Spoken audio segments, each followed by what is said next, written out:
Welcome back. A while back, we interviewed a performer I will not name. The interview went sideways almost from the jump. I'm not sure if we caught this person on a shitty day, or if the shittiness was just the standard operating procedure for the person in question. In any case, I do my best in our interviews to be respectful, grateful, accommodating, and mindful of the value of the guest's time. To be quite honest, I'm still not sure how we managed to get the quality guests we booked for this rinky-dink operation. You're welcome. Yeah, Thanks, female. That skill alone probably shouldn't be possible at this point. I've seen the audio quality. It's not. We need to upgrade. All right.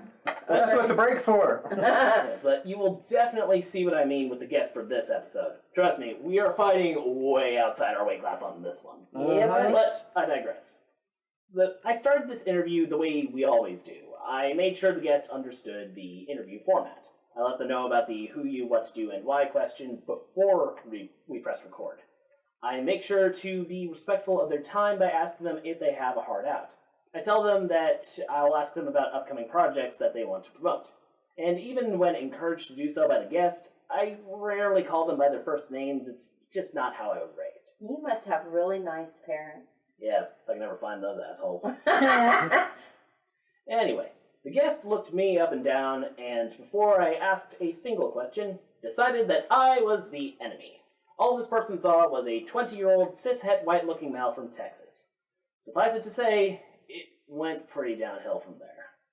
Once everything was said and done, and we wrapped the session, copious amounts of cheap Canadian whiskey were necessary to slough off the terrible feeling we all had after being pummeled for 45 minutes for things I have no control over. Yay, whiskey. Yeah, one time Craig's actually useful.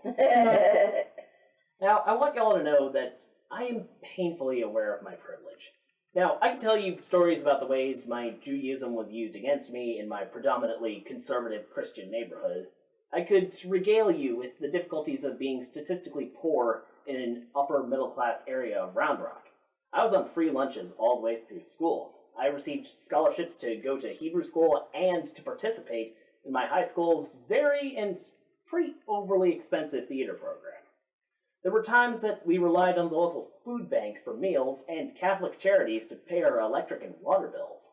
My parents hustled up money in ways I'm pretty sure I don't want to know too much about. 2 words. Plausible deniability. True Be that. clean, be discreet. My extended family helped us a lot. We spent a lot of years teetering on the edge of one disaster or another. Now, I know that the demographic circumstances of my birth afforded me unearned advantages that other kids from families of color in our area that were quite well off financially, while we're on the subject, would simply never have. Nature afforded me a certain level of unearned privilege, but nurture compels me to use those advantages to move the ball forward for others not born a cishet white-looking male from Texas. Yeah. As my dad often says... Shut up, Craig. As my dad often says, the best exercise for your heart is to reach down and help somebody up. Aww. Now, you may be asking yourself, what does this have to do with the price of gas? Good question.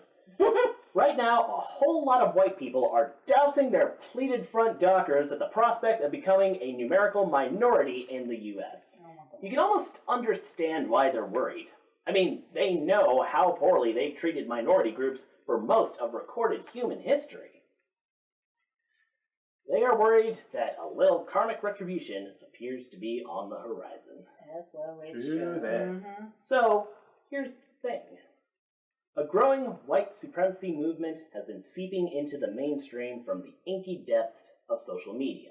This trend is gleefully encouraged by the trolls at Fox News and other fashy propaganda factories, and the hordes of morally crippled yahoos that beat off to Tucker, I'm super turned on by the girl M&M's Carlson, are being spoon-fed white replacement theory with an industrial-sized ladle. Let's start with a short history lesson about white supremacy. Strap in, folks. This is where the fun begins. Okay, if you say so. This belief system presumes that white people are in all ways superior to people of color, and as such, they have a given right to dominate non-white people. You all look alike to me. Shut up, Craig. We're not talking about reptile supremacists, dumbass. Better Adherents not. of this twisted philosophy are literally fighting to maintain the power and privilege that has been historically executed to benefit white people. And yeah, I meant executed. This wackadoodle idea is rooted in a type of fully debunkable scientific racism that was used to justify European colonialism. Now, picking up the racist ball and running with it are neo-Confederates, neo-Nazis, and the so-called Christian identity movement. This bunch of winners want to flood the population with light-skinned, blonde-haired, and blue-eyed babies with the express intent to take over and run the world. Although I suspect that the flood they want is more old-school biblical than vaguely figurative. This should all sound very familiar to anybody that's been alive at any point over the last 90-ish years. Things get really sticky when you examine what they consider to be white, because their definition changes all the time. However, white supremacists have pretty consistently considered people of sub-Saharan African ancestry, indigenous peoples of the Americas and Oceania, Asians, multiracial people, Middle Eastern people, Jews, Muslims, Catholics, and the LGBTQ+ community as inferior humans. That's stupid. I mean, I guess they would know better than most what a garbage person looks like. They get an up-to-date example every time they pass a mirror. As it says in Matthew 7:3, "Why do you look at the splinter in your brother's eye, but don't notice the beam of wood in your own?" Wait, did I just quote Christian scripture to make a point? Did you? Yes, I did. I'm gonna call you He's a Rabbi. sneaky boy. I'm gonna call his By Rabbi. fire and all that stuff. Yeah. It's very bear-like. Watch the previous special. Anyway, taken as a strictly political ideology, white supremacy seeks to impose and maintain cultural, social, political, historical, and/or institutional domination by white people over non-white people. This ideology has been actualized through socioeconomic and legal structures. The Atlantic slave trade and Jim Crow laws in the United States, the White Australia policies from the 1890s to the mid-1970s, and apartheid in South Africa are all examples of government policy dictated by white dicks, or, probably lack a dick, because that might explain a thing or two. No. Sad front tails. Indeed. Additionally, this ideology is made flesh in the so-called white power social movement. You've seen their super not secret hand gesture on politicians, police officers, CEOs, news presenters, performers, and at least one president. Yep. Stupid Since president. the early 1980s, the white power movement has been committed to overthrowing the United States government and establishing a white ethno-state using paramilitary tactics. I'm pretty sure there's a primetime TV event that you could watch on nearly every channel but Fox News, of course, if you don't remember what happened on January 6th, 2021. In academic usage, particularly in critical race theory, the thing that's scaring the bejesus out of Republican governors and Karens, or the study of intersectionality, white supremacy can also refer to a social system in which white people enjoy institutional advantages or privilege over other ethnic or religious groups on both a collective and individual level, in defiance of formal legal equality measures or policies. This is all just a really fancy way of saying what marginalized people have known for a while. It's alright if you is white. And then there's white nationalism. This brand of racial nationalism embraces the belief that white people are a race. They want to develop and maintain a white racial and national identity. Historians, sociologists, and political scientists describe white nationalism as overlapping with white supremacism and white separatism like a great big hate-filled burrito. Yeah. Well, probably not a burrito since I hate all things Hispanic. Oh, wait, I got it. How about like a great big hate-filled bologna and sliced Kraft American cheese sandwich on Wonder Bread with Duke's mayonnaise? Gross. Ew. That's nasty stuff, man. No, Yeah. that's gross. Yeah, I know, right? You barf that up. Disgusting. But once again, I digress. Let's get back to the point. Back to the point, man. White nationalism is sometimes described as a subset of white supremacism, and the two have frequently been used interchangeably by journalists and analysts. This all leads to white separatism. which is the pursuit of a white-only state. While supremacism is the belief that white people are superior to non-whites and should dominate them, white nationalists generally avoid the term supremacy because it has negative connotations. Ah, yes, the connotations are the problem. Alright, yeah, we'll go with that. Look out for those connotations. Yeah, truly the biggest danger to the children of our nation, aside from all the AR-15s. Yeah. And sharks. And, shithead reptiles. But we'll get back to those ones. Back to the shithead patrol instead. White nationalists say all they really want is to ensure the survival of the white race and the cultures of historically white states. They want white people to maintain their majority in majority white countries and maintain their political and economic dominance by any means necessary. Basically, they assert, sometimes violently, that their culture should be the highest in power and in importance. These bastions of inbreeding believe that miscegenation, multiculturalism, immigration of non-whites, and low birth rates among white people are threatening the existence of the white race. They go so far as to claim that the browning up of humanity is an attempt at white genocide. That's just sad. Sad and stupid. And they say this shit towards groups like they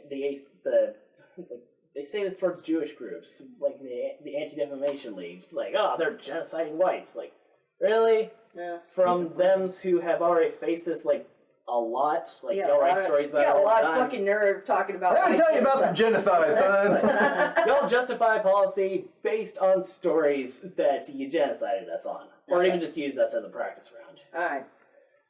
Critics argue that the term white nationalism is simply rebranding. Ideas such as white pride exist solely to provide a sanitized public face for white supremacy, and most white nationalist groups promote racial violence.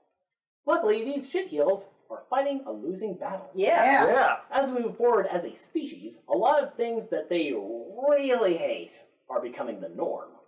Let's start off with miscegenation, or as a non-dickweed would call it, make babies with whoever turns you crank. Yeah. But always remember that consent is key. Yes, Never sir. forget that. Science predicts that as more people are able to easily move around an increasingly interconnected planet, what we now consider to be whiteness will eventually be an anachronistic anomaly. Yeah. Cool. Keep that gene pool churning, in my opinion. It makes some pretty extraordinarily pretty people. You. Mm-hmm. For mammals. Shut up, Craig. Craig, I'm going to tell you this straight to your face. Shut the fuck up. Next on their big butthurt list is multiculturalism. Frankly, kids, on this one, I am at a loss to see what the big stink is. Multiculturalism has allowed us to have so much cool shit. Have you ever been to an Asian Latino fusion eatery? Yes. Y'all ain't lived until you've had a teriyaki chicken burrito with black beans, fried rice, and kimchi. Mm-hmm. And while we're on the subject of food, two of my new obsessions are Venezuelan and Vietnamese cuisine. Arepas are choice AF, and boluklak, or shaken beef, is almost as good as bun ba hue, or spicy hue-style noodle soup. No matter how you pronounce it, that is some good fucking soup. That's good soup. Also, let's not forget one of the greatest gifts to all yumminess, Tex-Mex. Oh, hell yeah. Seriously, what's wrong with multiculturalism? How can any reasonable person have beef with a policy or practice that gives recognition to or accommodates the cultural needs and contributions of all the groups in society, especially minority or marginalized groups regarded as having been neglected in the past? Like snakes. Shut up, Craig. Sure.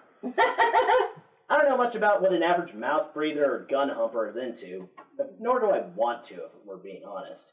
But I happen to really enjoy learning about what folks from other places like and do. For example, a lot of backbirths got their jockeys in a twist over the colorblind casting on Netflix's Bridgerton. Yeah, like they were really watching a costume drama produced by Shonda Rhimes about Regency-era aristocrats shopping for future Lord and Lady baby mamas. Sure, you were actually going to watch that anyway. Sure. Alright, back to the point. I thought the Charm sisters were smoking. Not only were they captivating to watch, but those ladies had spark, wit, grace, and player agency. Second, their addition to the show just made me want to learn more about Desi culture than tikka masala and henna wedding tattoos. While we're tangentially on that subject, These same sad-ass fuckfaces that had nothing better to do than review bomb Ms. Marvel on Disney Plus because it stars the absolutely adorable Muslim Pakistani-Canadian actress Iman Vellani. Oh, she's awesome. So Yeah, cute. she's amazing. She's adorable. Not only is an That's a sweet effervescent female. bundle of awesomeness, and those white bread shit slingers can bite my shiny white ass. It is pretty shiny, but don't ask me why I know that. Costuming. TMI. Mm. Where Hey, was I I? ain't biting that. Where was I? Even Craig wouldn't bite that ass. Pakistan. Bridgerton. Wait, no, before that. Shitheads. Multiculturalism. Ah, yes, multiculturalism. Back on track. This leads to another white supremacist dog whistle. Immigration of non-whites. Now, I grew up in Central and South Texas. Non-white immigrants are the backbone of my state, in addition to doing a lot of the jobs that Bubba the Maggot wouldn't soil his dickies over. They are also my neighbors, my teachers, my co-workers, and my friends. Most of my dad's doctors at the VA are Indian or Pakistani, and he loves his VA docs. Bridget's favorite grad school instructors have been African, Indian, and Korean. Shit, y'all, I live near Dell headquarters. It's the many colors in the Swanasa rainbow up in here in Round Rock.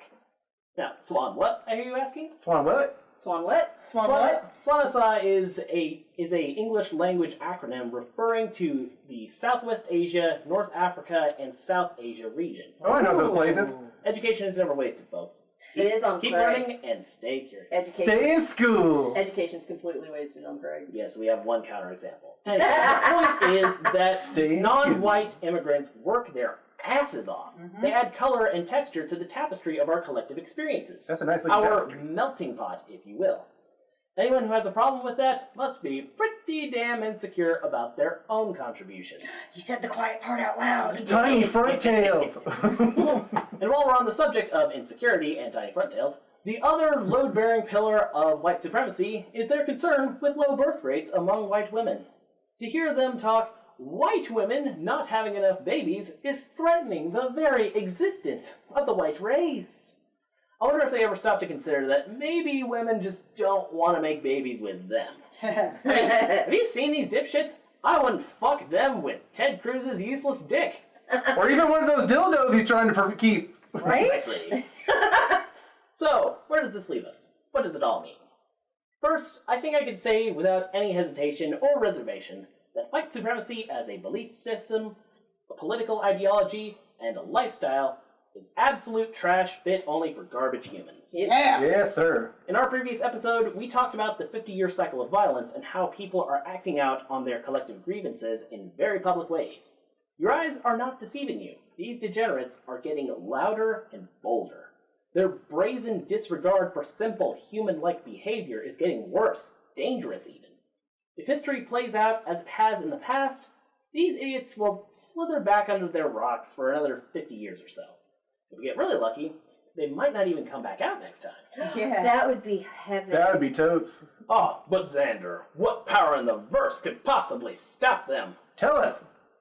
Other white people. Yeah. Oh, yeah, okay. Just like bad politicians, bad religious leaders, or other assorted bad apples, white people need to make an effort to police, pardon the term, their own. If a person of color or the LGBTQ community gets busted for something, why the hell is every other person in that group expected to defend or deny those bad actions? Yeah. Immediately, a person from that group must explain to the cameras why hashtag not all my people. Not all snakes. But when idiots... We're getting the whole crew on this. But when idiots like Lauren Boebert, Marjorie Taylor Greene, or Ron DeSantis get up and allow word vomit to spew forth from their rancid pie holes, nobody ever expects Mitt Romney to jump up and tweet hashtag not all white people and mean it. He's so white. So white. Now, white people have never been required to apologize for any of the really fucked up shit they've done. Nobody expects, say, Kevin Costner to apologize on behalf of all white people because 68% of mass shooters in the United States in the last 40 years were white. But when Will Smith smacked Chris Rock at the Oscars, Ta-Nehisi Coates had to get on social media to explain why this was just a one-off, random act of black-on-black violence that scared white people shouldn't fret their easily sunburned heads about. When people ask me why I'm so hard on people like Mitch McConnell, Greg Abbott, Ted Cruz, or, well, really just Republicans in general, it's because I'm doing my freaking job here. My job is to tell cis-het white-looking American men to act right. All the time, not just when they do things that are indefensible or reprehensible. I need to say something. We all need to say something. We've got to start holding our own responsible for being contemptible. Yep. Yeah. That unnamed guest looked me up and down and decided that I deserved a little shit thrown my way because, on first blush, I looked like someone from the basket of deplorables. Nothing I can do as one simple Zan will ever be able to erase the sins of our forefathers. But I can make damn sure that when some privileged asshat is acting up, that I tell Mason, Asher, Grayson, Wyatt, Hudson, or whatever shit names millennial parents are giving their sons these days, to sit the hell down and shut the fuck up. Yeah. Yeah. You're making us all look bad in front of the caramel-colored hotties. Those are three-licking hotties. Not cool, man. Not cool. We'll be right back with Tim Russ. Stick around. Yeah. Yay!